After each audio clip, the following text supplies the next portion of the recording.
기대해 나에게 주신 하루를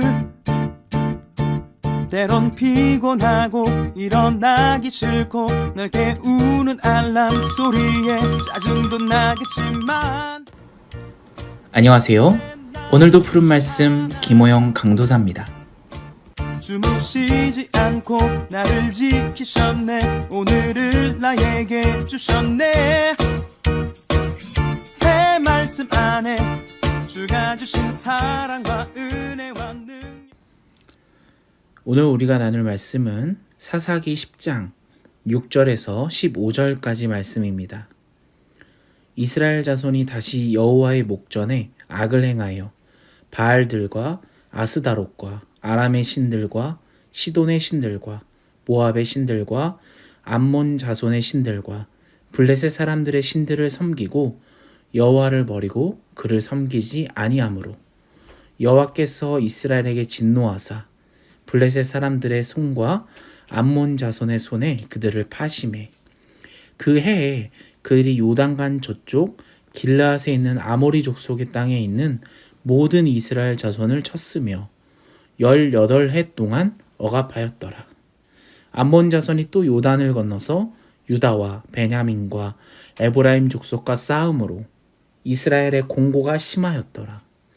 이스라엘 자손이 여호와께 부르짖어 이르되 우리가 우리 하나님을 버리고 바알들을 섬김으로 주께 범죄하였나이다 하니 여호와께서 이스라엘 자손에게 이르시되 내가 애굽 사람과 아모리 사람과 암몬 자손과 블레셋 사람에게서 너희를 구원하지 아니하였느냐.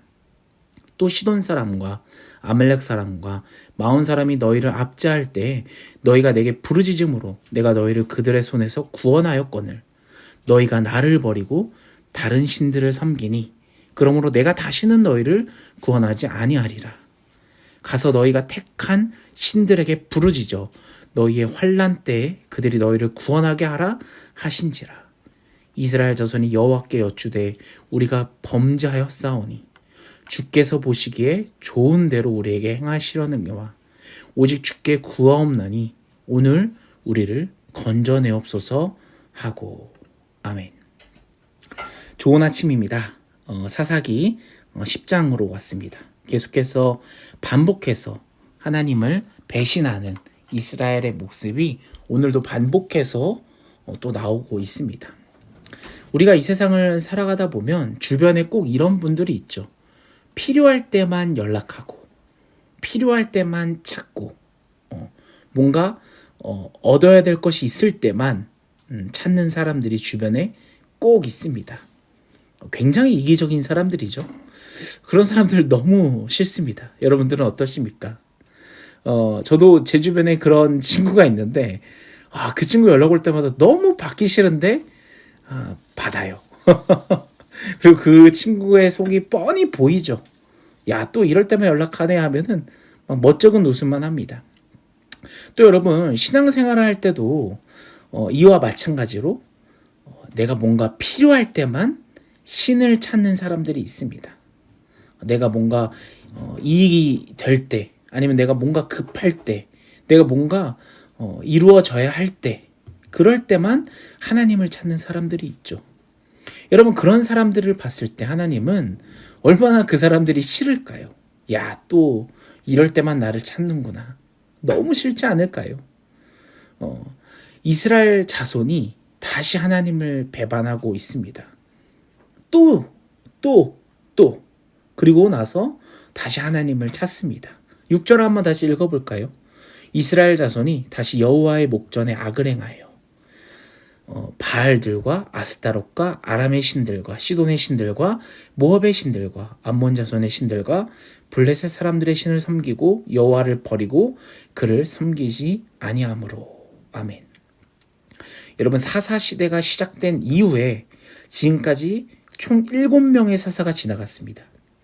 온니엘, 에후, 삼갈, 드보라, 기드온, 돌라, 야엘까지 하나님께서 7명의 사사들을 통해서 이 이스라엘에게 자비를 베푸시고 다시는 다른 우상을 섬기지 말라라고 얘기하셨지만 그 말씀이 어떤 효과도 발휘하지 못했음을 우리가 확인할 수 있습니다. 6절 말씀을 보면 얼마나 또다시 그랬는지 하나님께서 말씀에 이런 표현을 했어요. 이스라엘 자손이 다시 여호와를 목전에 악을 행하여. 다시. 벌써 7번이나 반복해서 다시 이방신을 섬기고 있는 거죠. 그 섬긴 우상들도 6절에 나열됩니다. 바알신, 아스다론, 시리아의 신들, 시돈의 신들, 모압의 신들, 암몬의 신들, 블레셋의 신들, 참 많이도 섬겼습니다.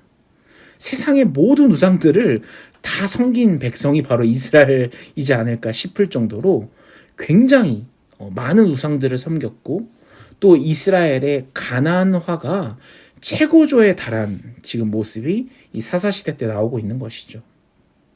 이 하나님을 배반한 이스라엘은 이 시내산에서 하나님과 맺은 그 언약의 규정에 따라 벌을 받아야만 합니다. 그래서 7절에서 9절을 한번 읽어보시면 그 내용들이 나옵니다. 한번 읽어볼까요? 여호와께서 이스라엘에게 진노하사 블레셋 사람들의 손과 암몬 자손의 손에 그들을 파심해. 하나님께서 블레셋과 암몬의 이스라엘 백성들을 넘긴 거죠. 그 해에 그들이 요단강 저쪽 길르앗에 있는 아모리 족속의 땅에 있는 모든 이스라엘 자손을 쳤으며 18해 동안 억압하였더라. 아몬 자손이 또 요단을 건너서 유다와 베냐민과 에브라임 족속과 싸움으로 이스라엘의 공고가 심하였더라. 아멘. 여러분, 하나님께서 이 모습을 보시고 참지 못하셔서 이스라엘을 이방인의 손에 넘기게 하십니다. 블레셋 사람들과 암몬 사람들이 이 하나님의 심판의 도구로 사용되어집니다. 이 이방을 통해서 이스라엘의 고통은 극에 달합니다. 특히 오늘 본문을 보시면 암몬 족속을 통한 고통은 정말 극에 달합니다. 8절을 보시면 암몬은 무려 18년 동안 이스라엘을 괴롭혔다. 이스라엘을 억압했다라고 써져 있습니다.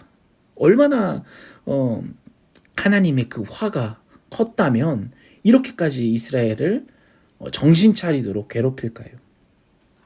사랑하는 여러분, 우리는 이 하나님의 백성으로서 늘 하나님께 좋은 것만을 받는 데에만 익숙합니다. 하나님께서 나에게 갑자기 징계하시거나 심판하시거나 무언가를 갑자기 빼앗아 가신다면 하나님께 굉장히 분노까지 표출하는 사람들도 있습니다. 이스라엘과 하나님의 관계를 한번 생각해 보십시오. 하나님께서는 이스라엘이 범죄했을 때 그대로 내버려 두시는 분이 아닙니다. 여러분, 하나님께서 징계하시는 이유가 무엇입니까? 바로 이스라엘을 사랑하시기 때문이죠. 사랑하셔서 징계하신 겁니다. 여러분, 사랑에는 책임이 따릅니다. 그리고 시내산에서 하나님과 이스라엘이 맺은 언약, 그 언약의 내용에 따라 이스라엘을 대하셨습니다. 어떤 언약입니까? 그들이 신실하면 복을 내려주시고 그들이 거역하면 벌을 받는다. 언약의 내용입니다. 그러므로 여호와 하나님께서는 하나님을 떠나 우상을 숭배한 이스라엘을 절대로 가만히 내버려 두서는 안 되는 것이죠. 그것은 무책임이고 진정한 사랑이 아니기 때문입니다. 우리의 삶에 환난이 올 때 하나님께 서운하다, 하나님 너무하신다, 하나님 도대체 왜 그러시냐, 이러한 말 대신 그렇기 때문에 우리는 더욱더 하나님께 감사를 드려야 되는 거죠. 하나님께서 우리를 징계하시는 것은 아직도 우리가 그분과의 관계가 지속되고 있음을 뜻하기 때문입니다. 하나님의 매는 하나님께서 우리를 사랑하신다는 것을 의미하고 있는 것이죠. 이 암몬 족속의 억압이 18년 동안 계속되니까 견디다 못해 쓰러진 이스라엘은 드디어 하나님을 찾습니다. 하나님께 부르짖죠. 이번에는 아프다고 괴롭다고만 소리를 치는 게 아니라 자신들의 죄를 고백합니다. 그만큼 이 이스라엘의 그 힘듦, 고통이 어려웠던 것 같습니다. 하나님께서는 그렇지만 그 죄의 고백에도 회개하는 그들을 위해 구원자를 세우지 않으시고 더 뻔뻔스럽게 야단을 치십니다. 그리고 하나님께서 뭐라고 말씀하시냐?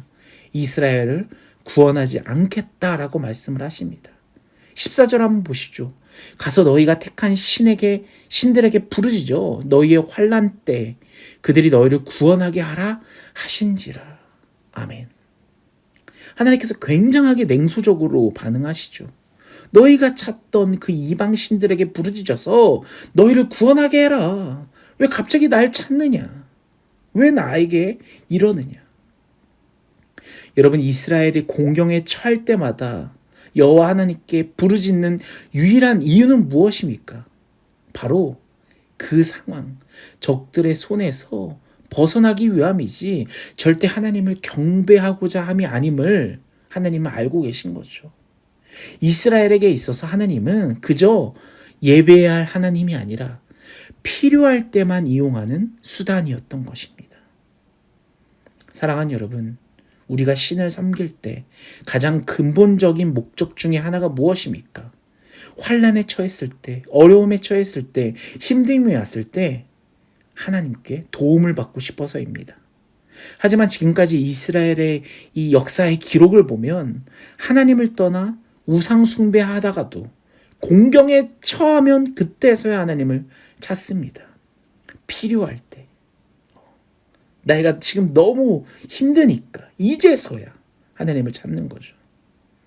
여러분, 하나님께서는 우상을 숭배한 이스라엘에게 그 섬기던 우상을 찾아서 섬기라고 하죠. 야, 갑자기 왜 날 찾냐? 너희가 그토록 아끼고 사랑했던 우상에게 가서 부탁해봐라 라고 말씀하시는 그 하나님께 이스라엘은 더 강력하게 호소하죠. 15절 말씀입니다. 이스라엘 자손이 여호와께 여쭈되 우리가 범죄하였습니다. 주께서 보시기에 좋은 대로 우리에게 행하여 주시옵소서. 오직 주께 구하옵나니 오늘 우리를 건져내옵소서. 우리가 죄를 지었습니다. 하나님, 주님 뜻대로 하시옵소서. 그러나 오늘만큼은 좀 우리를 구원해 주시옵소서 라고 이스라엘 백성들이 말합니다. 마치 이 모습은 이제서야라도 주님의 주권을 인정하며 자신들의 생명을 마치 하나님께 맡기겠다라는 그런 의지의 표현 같지만 그들의 말을 한번 반복해서 읽어보십시오. 어떤 표현이 나옵니까? 그러나 오늘만 우리를 구원해 주십시오 라는 이들의 본심이 드러나게 됩니다. 이스라엘은 자신들이 처해 있는 이 역경에서 우선 벗어나고자 하는 마음으로 가득 차 있었던 것이죠. 일단 살고 보자. 일단 좀 힘든 게 없어져 보자. 이 고통이 좀 없어져 보자. 이스라엘은 하나님을 섬길 생각이 전혀 없는 것입니다. 다만 필요할 때 하나님을 찾으며 필요할 때만 하나님께 도움을 요청하며 필요할 때 하나님께 도움받고는 바로 다시 주님을 떠나는 행동을 이스라엘 백성들이 하고 있는 거죠. 사랑하는 여러분, 여러분은 어떠십니까? 여러분들도 정말 꼴보기 싫은 필요할 때만 찾는 사람처럼 여러분들도 하나님을 필요할 때만 찾고 있는지, 정말 도움이 필요할 때만 하나님을 막 불러 제끼고 있는지 우리의 모습을 좀 돌아봤으면 좋겠습니다. 이 이스라엘의 다시 여호와의 목전에 정말 죄를 짓는 그 모습, 다시 또 여러분들도 뻔뻔하게 필요할 때만 하나님을 찾고 있지 않은지 우리의 모습을 돌아보면서 오늘 하루만큼은 하나님께 회개하며 오늘 하루는 정말 온전히 하나님께 맡기며 나의 생명조차 하나님께 맡기겠습니다라는 여러분들의 그 고백이 넘치는 하루가 되었으면 좋겠습니다. 필요할 때만 찾는 게 아니라 하나님께서 필요할 때 우리를 찾으시는 저와 여러분의 인생이 되기를 간절히 소원합니다. 우리 같이 오늘 하루를 놓고 우리 같이 기도하며 나아가겠습니다. 기도하겠습니다.